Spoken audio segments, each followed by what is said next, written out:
Si la lecture est bénéfique pour les adultes, elle est aussi pour les tout-petits. Partager avec eux le goût de la lecture et inciter les parents à transmettre cette passion, c'est l'ambition portée par Rabia Diallo, auteure, journaliste et chroniqueuse.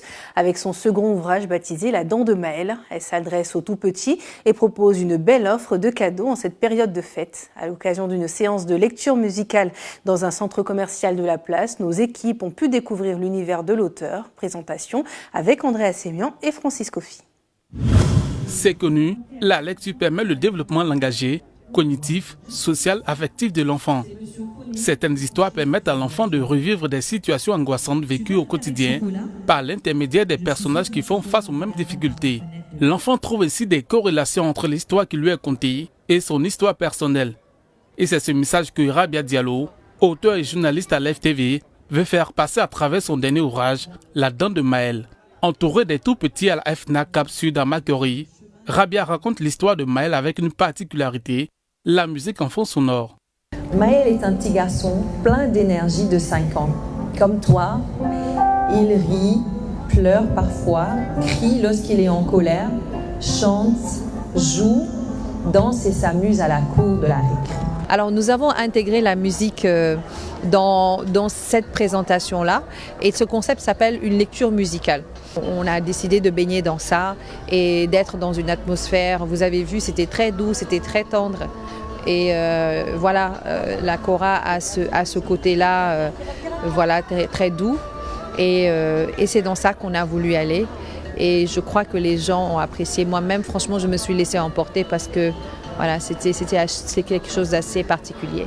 La passion pour l'écriture de l'auteur naît il y a 20 ans dans un magazine sénégalais où elle exerce en tant que chroniqueuse. En 2012, elle publie un premier ouvrage dénommé Amour cruel, beauté coupable.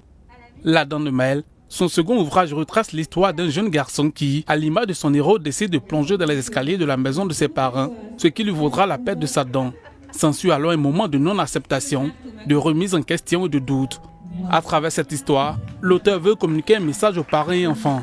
Quand son enfant passe cette étape, ça change la perspective, le regard même qu'on a sur cet enfant. Ils ont tous un très beau sourire.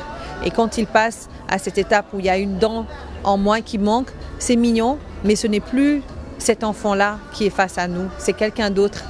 Et voilà, c'est une phase assez complexe, on ne s'en rend pas compte, mais on est obligé de dire au revoir à cet enfant-là, en fait, qu'on a pris dans nos bras, qu'on a vu grandir, et parce qu'à ce moment-là, ils ont tous le même sourire irrésistible. Et puis là, voilà, ils passent à autre chose, ils passent à une autre étape.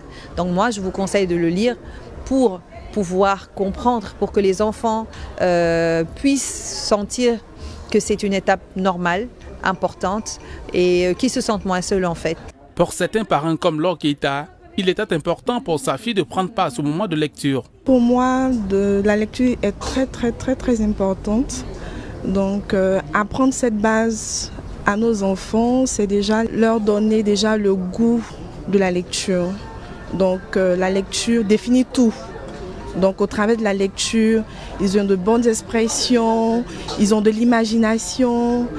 Et pour moi, la lecture, c'est la base, comme on dit, c'est la base. Pour les tout-petits, c'est une séance de lecture agréable. J'aime la lecture parce que je découvre de nouveaux moments, de nouvelles histoires. J'ai trouvé ce moment de lecture génial.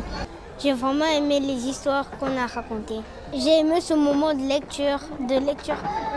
Et ma tata l'a dédicacé, Tata Rabia. Qu'une histoire soit écoutée ou lue, c'est une expérience incroyable qui nous embarque dans un voyage extraordinaire. Et l'ouvrage de Rabia est une parfaite symphonie de plaisir, surtout pour les tout petits.